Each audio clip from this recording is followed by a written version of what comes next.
ساری تعریفیں اس خدائے بزرگ برتر کے نام کہ جس کے قبضہ قدرت میں کائنات کا ہر نظام ہے. درود و سلام محمد و آل محمد. اللہم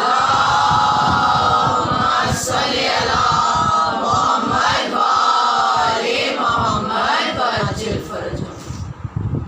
کنیزان سیدہ، عزاداران سید الشہداء، ایک چیز آپ کے سامنے عرض کرنا چاہتی ہوں کہ جب انسان کہیں پر بھی مجلس کا انعقاد کرتا ہے، چاہے وہ امام بارگاہ ہو یا اس کا گھر ہو یا کبھی تنہائی میں، کہ جیسے ہم نے اس محرم میں کیا ہے کہ تنہا اپنے گھروں میں بیٹھ کر ہم نے آنسو بہائے ہیں، خود اپنے ذہنوں میں ان تصورات کو لا کر ہم نے ماتم کرنے کی کوشش کی ہے. اور عزیزان گرامی، اگر اس چیز کی عظمت کو سمجھنا ہے تو ایک روایت ہے جو آپ کے سامنے پیش کرنا چاہتی ہوں. اس کے قبل بھی آپ سن چکے ہیں ضرور، لیکن دہرانا میں آج ضروری سمجھتی ہوں. عزیزان گرامی، ایک صحابی امام حسین علیہ الصلاۃ والسلام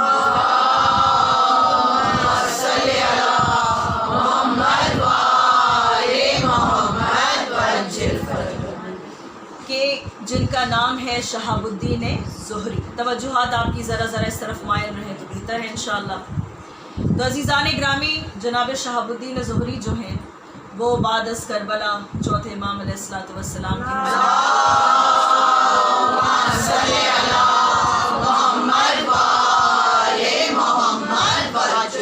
کے حضور میں حاضر ہوئے اور کہنے لگے کہ آقا، یہ ہمارے خاندان کا چلن رہا ہے کہ جب بھی ہمارے گھر میں کسی کا عقد ہوتا ہے تو آپ کے گھر سے لوگ جایا کرتے ہیں کہ آپ کے جانے سے جو برکت اس محفل میں آتی ہے اس کا کوئی مقابلہ ہو نہیں سکتا. رو کر میرے مولا نے کہا کہ جب سے میرے بابا شہید کیے گئے ہم اہل بیت نے کسی بھی خوشی میں شامل ہونا چھوڑ دیا ہے. عزیزان گرامی، لیکن پھر میرا مولا کتنا شفیق ہے، کتنا چاہنے والا ہے، اپنے محبوں کا کتنا خیال رکھتا ہے. دیکھیے عزیزان گرامی، دل کسی کا نہ ٹوٹے، ہمارے ائمہ معصومین یہی چاہتے ہیں. تو کیا کہا مولا نے کہ اگر تم چاہتے ہو کہ میں تمہارے گھر میں اس محفل میں شریک ہو جاؤں تو دیکھو تم اپنے گھر میں میرے جد کی مجلس کا انعقاد کرنا. اگر تم نے میرے بابا کی مجلس کی تو ہی میں آؤں گا. اور عزیزان گرامی، ہم سب جانتے ہیں کہ جب شہاب الدین زہری کے گھر میں میرے مولا کے مصائب پڑھے جانے لگے، ایک پردے کا بھی انتظام تھا کہ پس پردہ جہاں خواتین بیٹھی تھیں، اور اس کے بعد جب چراغوں کو دوبارہ جلایا گیا تو شہاب الدین زہری نے دیکھا کہ میرے مولا وہاں پر نہیں ہے. گھبرا کر اٹھے، آ کر دیکھا کہ دروازے کے پاس میرے مولا بیٹھے ہوئے تھے. ایک مرتبہ رو کر شہاب الدین پوچھتے ہیں کہ مولا، کیا ہم سے کوئی غلطی سرزد ہو گئی؟ کیا کوئی ایسی بات ہے جو آپ کے حضور میں ناگوار گزر گئی؟ کیا کوئی ایسی چیز ہے جو ہم نے کم یا زیادہ کر دی؟ میرے مولا کا جواب آپ سنیں گے. واقعی اگر انسان اس جواب کی گہرائی کا درک کر لے تو کبھی بھی مجالس میں بغیر آداب کے شامل نہ ہو. عزیزان گرامی، یہ بہت ضروری ہے. پہلی بات یہ کہ انسان مجالس میں آئے، وضو کر کے آئے، کیونکہ یہ عظیم عبادت ہے. کوئی بھی آپ کی عبادت وضو کے بغیر تو نہیں ہوتی نا. اور صرف یہ نہیں کہ جسم پر وضو کر لیا، اپنی نیتوں کا وضو کرے. انسان آئے اور شامل ہو اور کوشش یہ کرے کہ وقت پر آئے. وقت پر آنے کے بعد جو بھی ذکر کر رہا ہے، چاہے وہ حدیث قصہ ہو، سلام ہو، مناجات ہو، حدیث ہو، نوحہ ہو، کچھ بھی ہو، عزیزان گرامی، کوشش انسان کو یہ کرنی چاہیے کہ اگر گنجائش ہو تو پڑھنے والے کو انسان دیکھے، اس لیے کہ اس کا اثر الگ ہوتا ہے. تو عزیزان گرامی، میرے مولا نے کیا کہا کہ شہاب الدین، جو میری آنکھیں دیکھ رہی تھی وہ تمہاری آنکھیں نہیں دیکھ رہی تھی. تم نہیں جانتے اس محفل میں میری جدہ فاطمہ الزہرا سلام اللہ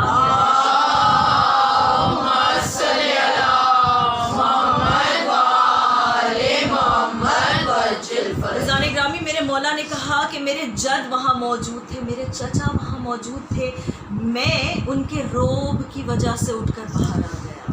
تو عزیزان گرامی، جب ہم اس یقین کامل کے ساتھ مجالس میں شرکت کرتے ہیں کہ شہزادی کونین وہاں موجود ہوتی ہیں تو اگر اس چیز کو انسان مد نظر رکھے تو اس سے کبھی بھی کوئی ایسی بات سرزد نہ ہوگی کہ جو اس بیوی کو ناگوار ہو سکتی ہے۔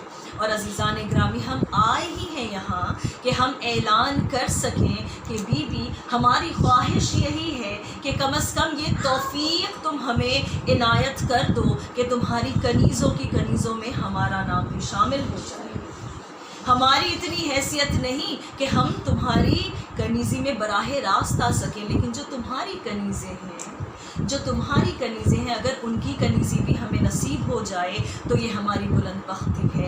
عزیزان گرامی، آپ کے سامنے سورہ مبارکہ اسراء کی جو 17واں سورہ ہے قرآن مجید کا، اس کی ایک آیت مبارکہ کی تلاوت کا شرف میں نے حاصل کیا، اور آج اس کو میں نے اپنا سرنامہ سخن قرار دیا ہے کہ جس میں پروردگار اعلان کر رہا ہے، بسم اللہ الرحمن الرحیم، وَقُلْ جَاءَ الْحَقُّ، دیکھو کہہ دیجئے اے حبیب، قل کہہ دیجئے ان سے کہ حق آ گیا، حق آ گیا، وَزَهَقَ الْبَاطِلَ، اور باطل مٹ گیا، ان الباطل کان زہوقا، کہ باطل کی قسمت ہے مٹ جانا، باطل کی قسمت ہے مٹ جانا، باطل کی نصیب میں اور کوئی چیز ہی نہیں ہے، مٹ جانا اس کی قسمت ہے۔ تو عزیزان گرامی، اگر اس آئے مبارکہ کو مد نظر رکھتے ہوئے انسان عزاداری کے چلن کو سمجھنے کی کوشش کرے گا تو دیکھے گا کہ جو بھی عزاداری کے مد مقابل کھڑا ہوا وہ مٹ گیا، لیکن عزاداری نہیں رکی، عزاداری نہیں رکی، حسین کا ماتم نہیں رکا، اہل بیت کا ذکر نہیں رکا، اس لیے کہ اللہ نے وعدہ کیا ہے کہ جب حق آ جاتا ہے تو باطل مٹ جاتا ہے، اور باطل کی قسمت ہے مٹ جانا۔ اب ایک اور بات یہاں سے یہ نکلتی ہے کہ جس چیز میں بقا ہو، جس چیز میں بقا ہو، جس چیز میں پوسٹیرٹی ہو، جس چیز میں لانجیوٹی ہو، ظاہر ہے کہ اللہ نے اسے حق میں شمار کر دیا ہے، ظاہر ہے کہ اس کو اللہ نے حق میں شمار کر دیا ہے، اور اللہ کا رسول محمد مصطفیٰ صلی اللہ علیہ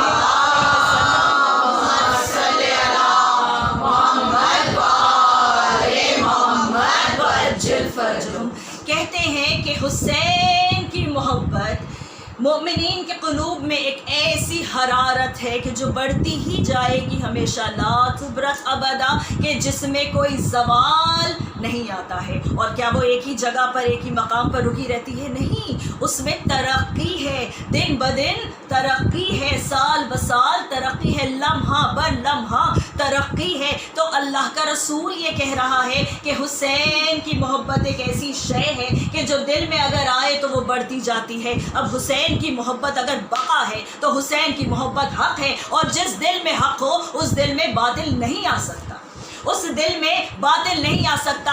اللہ نے کہہ دیا ہے کہ جہاں حق رہے وہاں ہم باطل کو ٹکنے نہیں دیتے، اس لیے کہ حق کا آ جانا ہی باطل کے مٹنے کا سبب بن جاتا ہے، حق کا آ جانا ہی باطل کے مٹنے کا سبب بن جاتا ہے۔ لیکن عزیزان گرامی، یہ جو ہمارے چہرے ہیں، یہ جو ہمارے لبادے ہیں، یہ جو ہمارے لباس ہیں کہ جن میں ہم اپنی اصلیتوں کو ڈھک لیتے ہیں، جن میں ہم اپنی اصلیتوں کو ڈھانپ لیتے ہیں، عزیزان گرامی، پھر تو پہچاننا بہت مشکل ہو جاتا ہے نا کہ محفل میں کون ہے کہ جس کے دل میں حق ہے اور جس کے دل میں باطل ہے۔ ہم کیسے سمجھے اس دنیا میں کہ حق پا کون ہے اور باطل کی طرف کون ہے؟ ہم کیسے سمجھے کہ حق کی حمایت میں کون ہے اور باطل کی حمایت میں کون ہے؟ عزیزان گرامی، اسی لیے تو ہم مجلس کا آغاز ہی جب کرتے ہیں نا تو ذکر علی ابن ابی طالب علیہ الصلاۃ والسلام سے کرتے ہیں، درود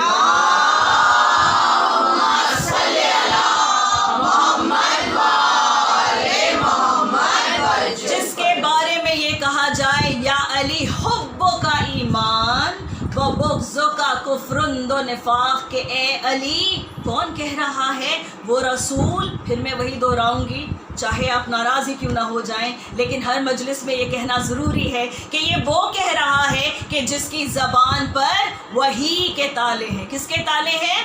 وحی کے تالے ہیں۔ تو عزیزان گرامی، جو اللہ کی مرضی کے بغیر اپنی زبان کو جنبش بھی نہ دے، وہ کہہ رہا ہے یا علی حبو کا ایمان، اگر تجھ سے محبت ہے تو ایمان ہے، وہ بغضوں کا کفر و نفاق، اور اگر تجھ سے بغض ہے تو پھر انسان کے دل میں کیا ہے؟ کفر ہے اور نفاق ہے۔ بھائی ہاتھ جوڑ کر ہم عرض کریں کہ یا رسول اللہ آپ تو رحمت للعالمین ہیں، اللہ نے اپنی رحمتوں کی اس دنیا میں بارش کے لیے آپ کو وسیلہ قرار دیا ہے، آپ جو میڈیم ہیں اس کے تھرو اللہ رحمتیں نازل کرے گا۔ کب تک کرے گا؟ ہم گناہگاروں کے زمانے میں بھی اتنا کچھ ہوتا ہے، عذاب اللہ نازل نہیں کرتا۔ کیوں نہیں کرتا؟ اس لیے کہ یہ امت محمدی ہے، یہ امت محمدی ہے۔ اب ٹکڑوں پہ پلنے والے اگر نہ پہچانے تو کیا کیا جائے، لیکن وسیلہ تو محمد ہی ہے۔ اور عزیزان گرامی ہاتھوں کو جوڑ کر ہم عرض کریں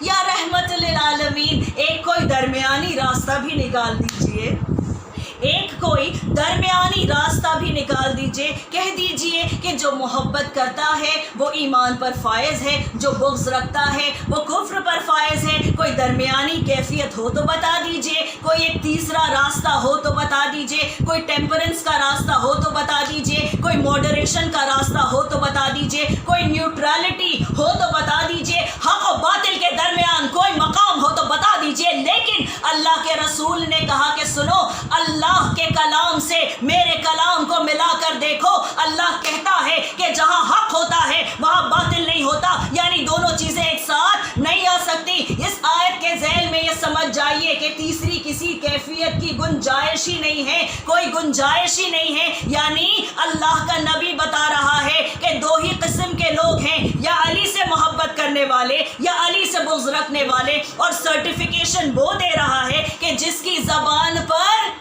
وہی کے تالے ہیں، جس کی زبان پر وہی کہہ رہا ہے کہ جو وہی کہتی ہے، تو عزیزان گرامی وہ کیا کہہ رہا ہے کہ یا علی اگر آپ کا حب کسی کے دل میں ہو تو اس کے دل میں ایمان ہے، اور اگر آپ کا حب کسی کے دل میں نہ ہو تو پھر وہ دل خالی نہیں رہتا ہے، اس دل میں کفر آ جاتا ہے، نفاق آ جاتا ہے، اور اللہ کافرین پہ بھی لعنت کرتا ہے، اللہ منافقین پہ بھی لعنت کرتا ہے۔ تو اگر اس کی ہمیشہ رہنے والی لعنت سے بچنا ہو تو علی سے محبت کرو۔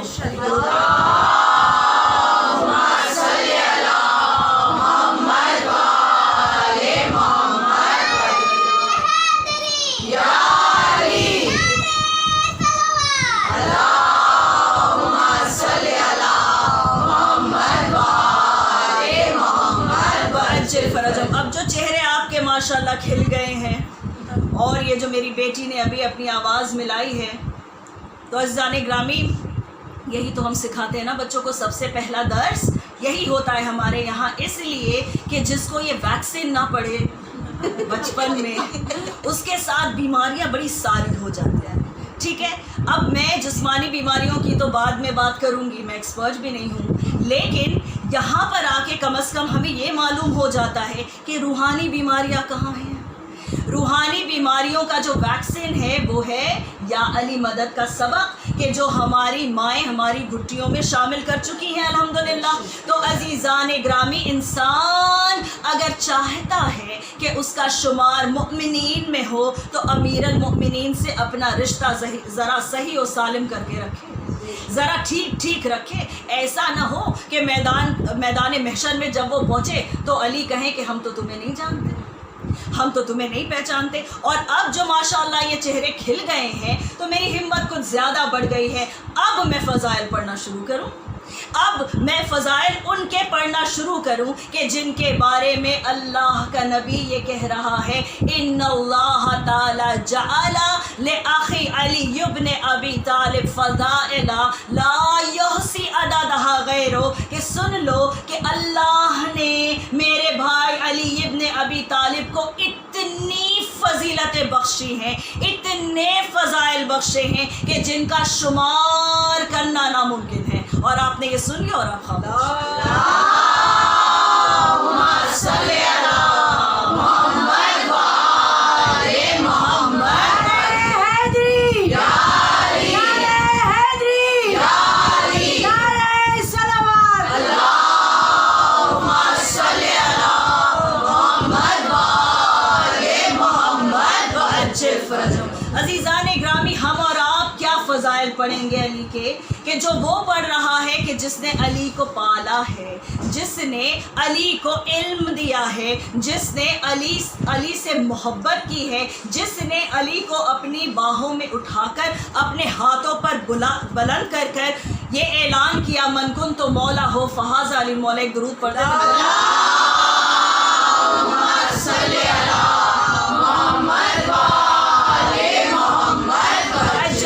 تو عزیزان گرامی وہ فضائل پڑھ رہا ہے کیسے اور کہاں کے. عزیزان گرامی دیکھیے، اب محفلیں ہوتی ہیں ہر جگہ، لیکن محفلوں میں بھی درجات ہوتے ہیں یا نہیں ہوتے ہیں. اب انسان کہے کہ بھئی ہم فلاں جگہ سے ہو کر آ رہے ہیں، کہا اچھا. پھر کوئی بہت اہم جگہ ہو، آپ کہیں ہم وہاں سے ہو کے آ رہے ہیں، اچھا آپ وہاں گئے تھے، اچھا کس کام سے گئے تھے، اچھا آپ کو بلایا گیا تھا، اچھا آپ مہمان خصوصی تھے، you were the chief guest, you were the guest of honour. تو عزیزان گرامی صاحب معراج جو ہے وہ بیان کر رہے ہیں معراج کا واقعہ. ٹھیک ہے، نہ محفل عام ہے، نہ بلانے والا عام ہے، نہ جانے والا عام ہے. ایسے خصائص ہیں کہ جن کا ثانی نہیں ہے کائنات میں. نہ معراج کا کوئی ثانی ہے، نہ صاحب معراج کا کوئی ثانی ہے، نہ مہمان جیسا کوئی ہے، نہ میزبان جیسا کوئی ہے. تو عزیزان گرامی وہ جو کیفیت ہے معراج کی، اس کو اگر انسان پڑھنا چاہے اور صحیح سورسز سے اگر پڑھے گا تو یہ دیکھے گا کہ ایک مسلسل قصیدہ ہے علی ابن ابی طالب کا، ایک مسلسل قصیدہ ہے. عزیزان گرامی صاحب معراج، میں نے بھی آپ کے سامنے عرض کیا نا کہ محفل میٹر کرتی ہے اور کس نے بلایا وہ امپورٹنٹ ہے، کون بیان کر رہا ہے، اور پھر وہی بیان کر رہا ہے کہ جس کی زبان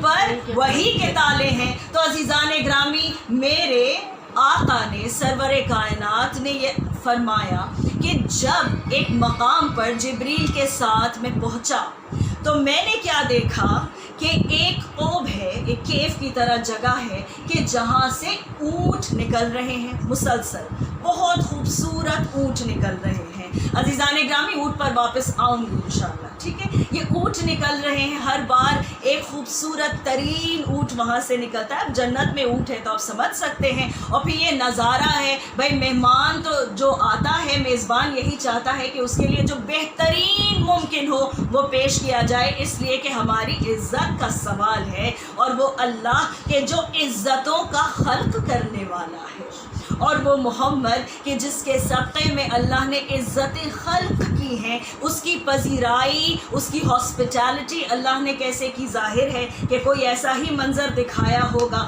کہ جو بہت اہم ہوگا اور بہت حسین ہوگا. عزیزان گرامی دیکھا کیا کہ ایک اونٹ ہے جو خوب سے نکلتا ہے، اور پھر ایک فرشتہ ہے جو اڑتا ہوا آ کر اس پر بیٹھتا ہے، اور فرشتے کے ہاتھ میں ایک کتاب ہے. ہر بار غور سے سنیے اس چیز کو کہ ہر بار ایک نیا اونٹ ہے، ہر بار ایک نیا فرشتہ، ایک نئی شکل کا فرشتہ ہے، ہر بار ایک کتاب ہے اس کے ہاتھ میں، ہر بار ایک کتاب ہے اس کے ہاتھ میں. تو عزیزان گرامی جب یہ سلسلہ دیکھا نا، ایک مرتبہ نظر جو دوڑائی رسالت مآب نے، کہتے ہیں جبریل یہ کہاں سے آ رہا اور کہاں کو جا رہا ہے؟ جناب جبرائیل نے جواب دیا کہ یا رسول اللہ میں آپ کو بتانے سے قاصر ہوں، اس لیے کہ یہ سلسلہ میری خلقت کے پہلے سے جاری و ساری ہے. پریشان تو نہیں ہو رہے ہیں؟ میری خلقت سے پہلے سے جاری اور ساری ہے. کہا اچھا جبریل بتائیں آپ کی عمر کیا ہے؟ بھئی یہ بھی روایت کے لیے ہے، آپ کی اور میری تربیت اور ہمارے علم کے لیے ہے، ورنہ وہ کہ جس کی آنکھوں کے سامنے کہہ لیجئے نور کے سامنے کل کائنات کو خلق کیا ہو، جس کے صدقے میں سب کچھ خلق کیا ہو، وہ کیوں پوچھے؟ عزیزان گرامی جناب جبرائیل سے کیا پوچھا؟ کہا یا رسول اللہ میں اپنی عمر آپ کو اس طرح بتاتا ہوں. ٹھیک ہے، ذرا پیچیدہ سٹائل ہے اپنی ایج بتانے کا، جو اکثراً خواتین بھی کرتی ہیں کہ آگے پیچھے اور وہ ایئر یاد نہیں ہے اور وہ ہم ان کے پہلے تھے اور ان کے بعد تھے. بہرحال دس از ناٹ ڈن. اوکے، تو عزیزان گرامی کیا کہا جناب جبرائیل نے؟ دیکھیے اس لیے نہیں کہا کہ معاذ اللہ توبہ، وہ بس ایک کہہ دی میں نے بات آف دا ریکارڈ، اس کو جانے دیجئے، لیکن اس لیے نہیں کہا کہ وہ معاذ اللہ اپنی ایج چھپانا چاہتے تھے، نہیں، لیکن روایت میں اسی طرح اس بات کو درج کرنا تھا تاکہ یہ سمجھ میں آئے کہ کتنا عرصہ گزر گیا ہے. کیا کہا جناب جبرائیل نے کہ یا رسول اللہ اس فلک پر دیکھیے ایک ستارہ نمایاں ہوتا ہے کہ جو 30,000 سال کے بعد ایک مرتبہ نظر آتا ہے. once in 30,000 years 30,000 سال میں ایک بار نظر آتا ہے. اور یا رسول اللہ میں جب سے خلق کیا گیا ہوں میں نے اس ستارے کی جو زیارت ہے وہ 30,000 مرتبہ کی ہے. ٹھیک ہے, 30,000 مرتبہ کی ہے. آپ تو ابھی سے گھبرا گئے, درود بھی نہیں پڑھ رہے. اللہم صلی علی محمد و آل محمد وعجل فرجہم. تو عزیز یا رسول اللہ یا علی اللہم صلی علی محمد و آل محمد وعجل فرجہم. تو عزیزان گرامی, رسالت مآب نے کہا اچھا تو تم نہیں بتا سکتے. کہا نہیں یا رسول اللہ میں نہیں بتا سکتا. کہا تم سے پہلے کوئی ہے یہاں؟ دیکھیں عظمت جناب جبریل علیہ السلام کی سب سے زیادہ ہے, لیکن اب یہاں پر عمر کی قید نہیں ہے. کہا جی ہیں جو سب سے بزرگ ہیں ان کے پاس چلا جائے. عزیزان گرامی, جن کی خلقت ریکارڈ میں سب سے پہلے ہوئی, جب ان کے پاس رسالت مآب پہنچے تو کہا سنو یہ بتاؤ یہ جو سلسلہ نظر آ رہا ہے کہ قوم میں سے نکل رہے ہیں اونٹ, اور ہر بار ایک نیا اونٹ ہے اور ایک نیا فرشتہ ہے اور ایک نئی کتاب ہے, یہ کیا ہے اور کب سے ہے؟ کیا آپ نہیں جانتے یا رسول اللہ؟ کہا یہ کیا ہے اور کب سے ہے. اب اگر ہم بار بار علی کے فضائل دہرائیں نا تو ہم سے شکایت نہ کیا کرو. رسول چاہتے یہی ہے بھائی, چاہتے یہی ہے. کرتے جو ہیں آپ اس پہ چلیے, چاہتے جو ہیں اس پہ چلیں گے. ایک درود پڑھے نا مل کر. اللہم صلی علی محمد و آل محمد. اب ان سے کیا پوچھا گیا کہ بھئی آپ جانتے؟ کہا نہیں یا رسول اللہ, جب سے میری خلقت ہوئی ہے اس کے پہلے سے یہ سلسلہ جاری اور ساری ہے, یہ بالکل اسی طرح چل رہا ہے. کہا اچھا یہ بتائیے کہ آپ کی عمر کیا ہے؟ فرشتوں کیا شاید یہی ریکارڈ کا سسٹم ہے. کہا یا رسول اللہ فلاں مقام پر ایک ستارہ نمایاں ہوتا ہے 4 لاکھ سالوں میں ایک بار. ٹھیک ہے, اب حیران ہو سکتے if you want, 4 لاکھ سالوں میں ایک بار نظر آتا ہے. اور میں نے اس ستارے کو 4 لاکھ مرتبہ دیکھا ہے. میں نے اس ستارے کو 4 لاکھ مرتبہ دیکھا ہے. یہ تو ابھی تعداد اور عدد ہے اور آپ ابھی سے گھبرا گئے.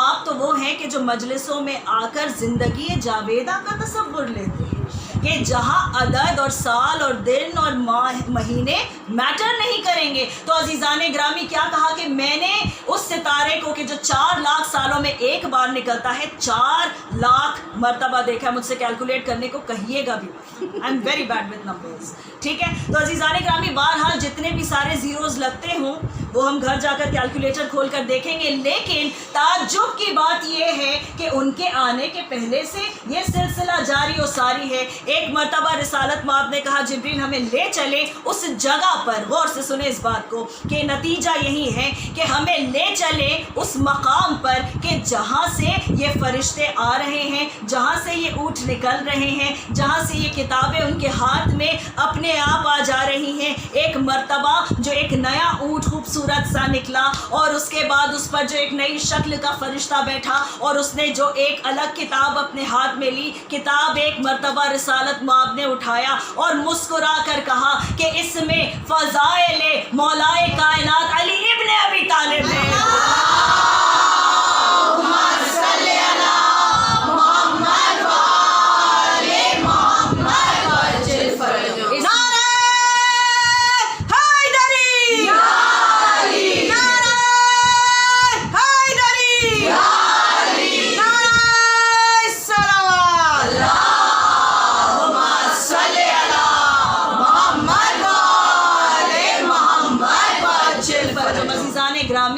ذرا انسان تصور کرے اور گھبرائیے نہیں کہ یہ جس سورس سے میں آپ کے سامنے پڑھ رہی ہوں وہ بہت ہی ٹرسٹڈ سورس ہے.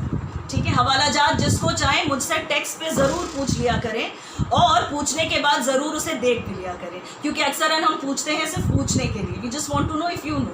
صحیح بات ہے. تو عزیزان گرامی بہرحال اس سے نتیجہ یہ نکلتا ہے کہ اللہ نے تب سے علی ابن ابی طالب علیہ الصلاۃ والسلام کے فضائل کتابوں میں درج کیے ہیں کہ جب سے فرشتوں کی بھی خلقت نہیں ہوئی، اب اگر علی یہ کہیں کہ فرشتوں کو اللہ نے میرے نور سے بنایا تو اس میں حیرت کی کیا جا ہے، اس میں گھبرانے کی کیا بات ہے، اس میں شک و شبہ کی کیا گنجائش ہے؟ اگر ہم آگے نہیں بڑھ سکے تو ہم کیا کریں؟ اس لیے کہ اللہ بھی تو وہیں رکا ہوا ہے، اللہ بھی تو وہی کر رہا ہے۔ اگر ہم علی علی کرتے ہیں تو ہم پر کیوں الزامات لگتے ہیں؟ یہ تہمتیں زہ نصیب سر آنکھوں پر کہ ہمیں یہ الزام لگایا جاتا ہے کہ آپ کو تو علی علی کرنے کے سوا کچھ آتا ہی نہیں، چلے اور کوئی دے نہ دے، آپ نے تو ایمان کا سرٹیفکیٹ ہمیں دے ہی دیا، آپ نے تو ایمان کا سرٹیفکیٹ ہمیں دے ہی دیا۔ تو عزیزان گرامی دیکھیے کہ حب علی کس قدر ضروری ہے،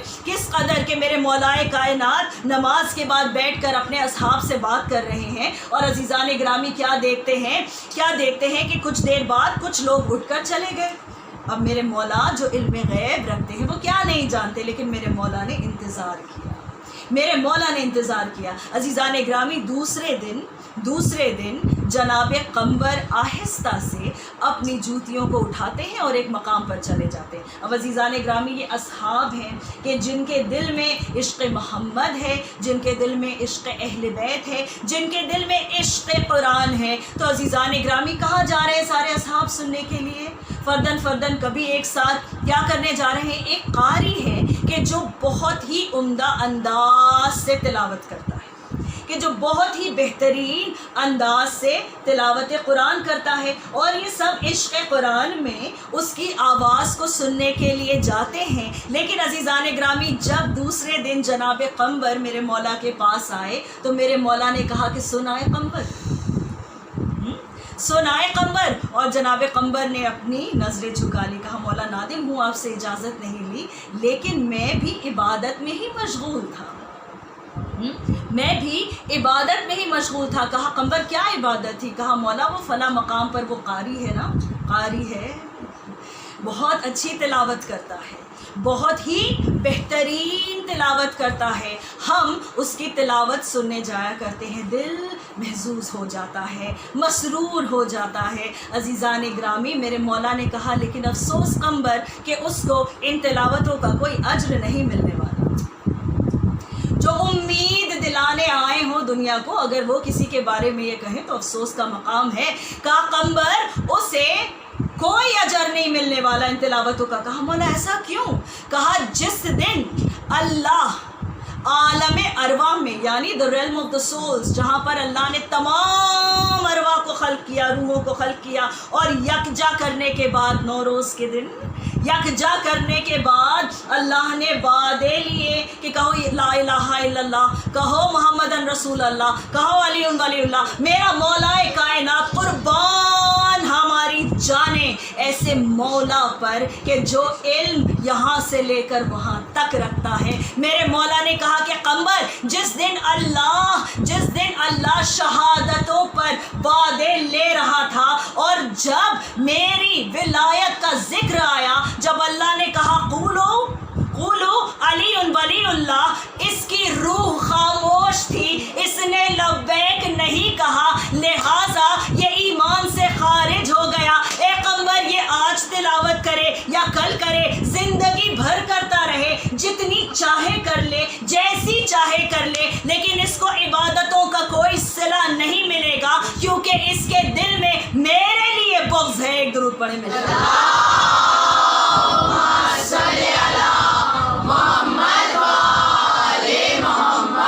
بس یاد رکھیں یہ اونٹوں والی روایت اور یہ قاری والی روایت کافی ہے نا اشارے، مجھے وضاحت کرنے کی ضرورت نہیں۔ ماشاءاللہ صاحبان فہم میرے سامنے بیٹھے ہیں، صاحبان عقل میرے سامنے بیٹھے ہیں، تو عزیزان گرامی اونٹ تو یاد رہے گا نا، اور اونٹوں کا پالان بھی یاد ہے، جنگ جمل بھی یاد ہے، تو سمجھ میں آتا ہے کہ ایک اعلان بھی ہوا، کہیں فضائل تھے اونٹ پر، کہیں اعلان تھا اونٹوں کے پالانوں پر، کہیں کوئی مقابلے میں آ گیا یا آ گئی۔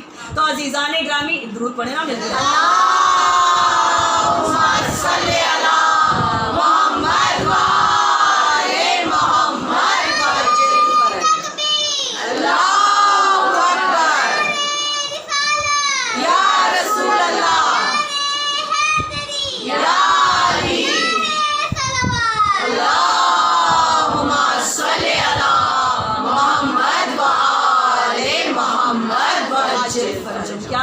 رسالت مآب نے کہ علی تم سے اگر محبت ہے تو دل میں ایمان ہے، تم سے اگر محبت ہے تو دل میں تقویٰ ہے، اور اگر تم سے بغض ہے تو انسان یا تو کھلم کھلا اعلان کر رہا ہے کفر کر کے، یا پھر چھپا رہا ہے اس کو نفاق کر کے۔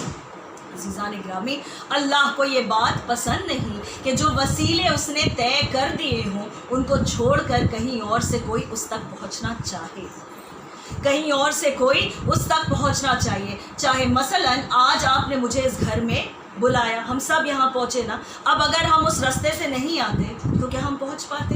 اب اگر ہم سیڑھیوں سے نہ آ کر کھڑکیوں سے اندر آنا چاہتے تو کیا ہمیں کیا وہ عزت ملتی؟ نہیں ملتی۔ اسی لیے کہا انا مدینۃ العلم و علی بابہا، کہ یاد رکھنا کہ اگر مجھ تک پہنچنا ہے تو پہلے علی تک پہنچو، اللہ تو بہت دور ہے، میں بہت دور ہوں، میں تمہاری زد سے، تمہاری فکر کی زد سے بہت بالا تر ہوں۔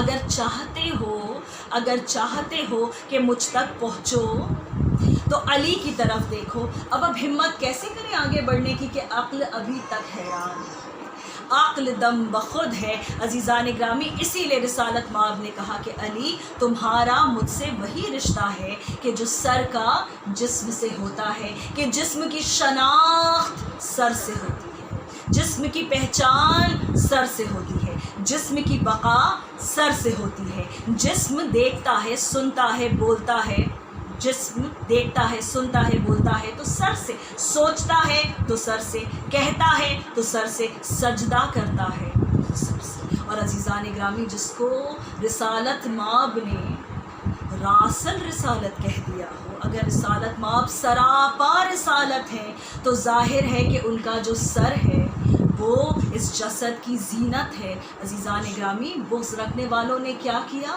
اسی سر کو شگافتہ کر دیا، اسی سر کو سجدہ خالق میں شگافتہ کر دیا، مسجد کے محراب میں شگافتہ کر دیا۔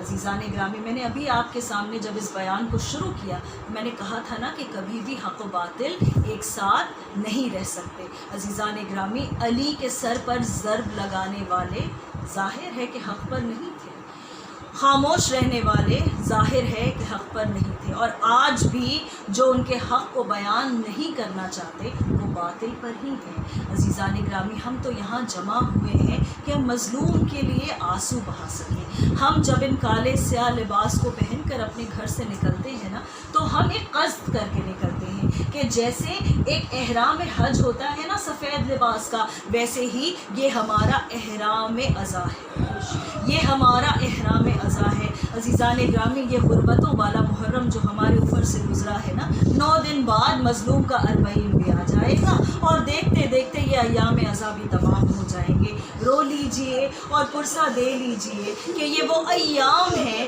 کہ جب ہم شہادت سکینہ بنت الحسین سلام اللہ علیہا دہراتے ہیں، اور انسان واقعی کبھی بھی درک نہیں کر سکتا کہ اس بی بی نے کتنے مصائب جھیلے ہیں، یہ کوئی کبھی بھی سمجھ نہیں سکتا۔ عزیزان گرامی، ایک واقعہ آپ کے سامنے پیش کرنا چاہتی ہوں، ایک روایت کہ جس کے راوی خود سید ابراہیم دمشقی ہیں، بہت بڑے عالم ہیں، سید زادے ہیں شام کے۔ عزیزان گرامی، ان کی بیٹیاں تھیں 3 کہ جن کے خواب میں 12 حسین کی یہ مظلومہ بیٹی کہ جو زندان شام میں آج بھی قید ہے آتی رہی اور کہتی رہی کہ میری قبر میں پانی آ گیا ہے، میری قبر کی تعمیر کا انتظام کرو، میری اس قبر میں پانی داخل ہو گیا ہے۔ کتنی مظلومہ ہے یہ بچی کہ جس کا کنبہ چھٹ کر چلا گیا لیکن وہ اس قید میں رہی، وہ آج بھی اس قید سے رہا نہیں ہوئی۔ جسے سب سے زیادہ اشتیاق تھا گھر جانے کا، بس وہی گھر نہیں جا سکی۔ آپ کی اللہ نہ کرے کوئی امید کبھی ٹوٹے نا، اللہ نہ کرے تو ایک مرتبہ سکینہ کی نا امیدیوں پر آنسو ضرور آئے۔ ہاں عزیزان گرامی، آ کر بی بی نے کیا کہا جب تینوں بیٹیوں نے اپنا خواب بیان کیا، لیکن قبر کی تعمیر کی کوئی بھی بات شروع نہیں ہوئی. ایک مرتبہ سید زادے کے خواب میں خود میری بیوی آئی اور کہتی ہے سید ابراہیم میں بارہا تمہیں پیغام بھجوا رہی ہوں, دیکھو میرے قبر کی تعمیر کرو. زان گرامی تفصیلات کو میں نے چھوڑ دیا, بس اتنا سن لیجیے کہ جس وقت قبر کھودنے والوں کے ہاتھ میں محسوس ہوا کہ اب اس کے نیچے کوئی ننھا سا جسم ہے, ماشاءاللہ ماؤں کا مجمع ہے میرے ساتھ, اللہ آپ کی گودیوں کو بطفیل شہزادی سکینہ آباد رکھے. جب انہیں محسوس ہوا نا وہ ہٹ گئے اور ایک مرتبہ سید زادیاں آگے آئیں, لیکن سید زادیوں کا آگے آنا تھا کہ کچھ دیر بعد پس پردہ سے مردوں نے سنا کہ بیویوں نے چیخ ماری اور بے ہوش ہو گئے. جب افاقہ ہوا اور پوچھا اس ظریف سید زادے نے اپنی بیٹیوں سے کہ کیا بات ہے, کہا بابا جو ہماری آنکھوں نے دیکھا نا وہ بیان نہیں کیا جا سکتا. کہا ایک ننھا سا جسم ہے کہ جس پر ایک خوب بھرا کرتا ہے, جس کے کانوں کے زخم میں ابھی بھی خون تازہ ہے, جس کے چہرے پر ابھی بھی تماچوں کے نشان بالکل تازہ ہے, جس کے گلے میں رسن کی رگڑ پڑی ہوئی ہے, جس کا کرتا جلا ہوا ہے اور کرتے میں سینے کے پاس بہت زیادہ خون جمع ہوا ہے. بس عزیزان گرامی پڑھ دیے میں نے مسائل, سن لیا اپنے مصیبتیں, اس سے مزید اور کیا میں بیان کروں. عزیزان گرامی اس بچی نے اتنی تکالیف اٹھائی ہے نا, ارے دل جو ٹوٹا ہے سکینہ کا نا عباس کے جانے سے, وہ تو دوبارہ کبھی اس کی دل جوئی نہیں ہو سکی, لیکن جسمانی اتنی ایزا اس بچی کو پہنچائی گئی ہے. کہیں آپ نے سنا دنیا کی کوئی تہذیب ہو, ارے دنیا کا کوئی مقام ہو, ارے کہیں کے بھی لوگ ہو, کتنے بھی ظالم ہو, بچوں پر رعایت کرتے ہیں, بچوں پر رحم کرتے ہیں. کہاں یہ 3.5 برس کی بچی کہ جس کے کان سے گوشوارے چھین لیے گئے, جسے 12 تماچے مارے گئے, جس کی پیاس 1 سال تک نہیں بجھی, جس کی پیٹھ پر درے اور تازیانوں کے نشان تھے, ارے جسے بے مکنا چادر در در پھرایا گیا. میری زبان کٹتی ہے کہتے ہوئے کہ جسے کنیزی میں مانگا.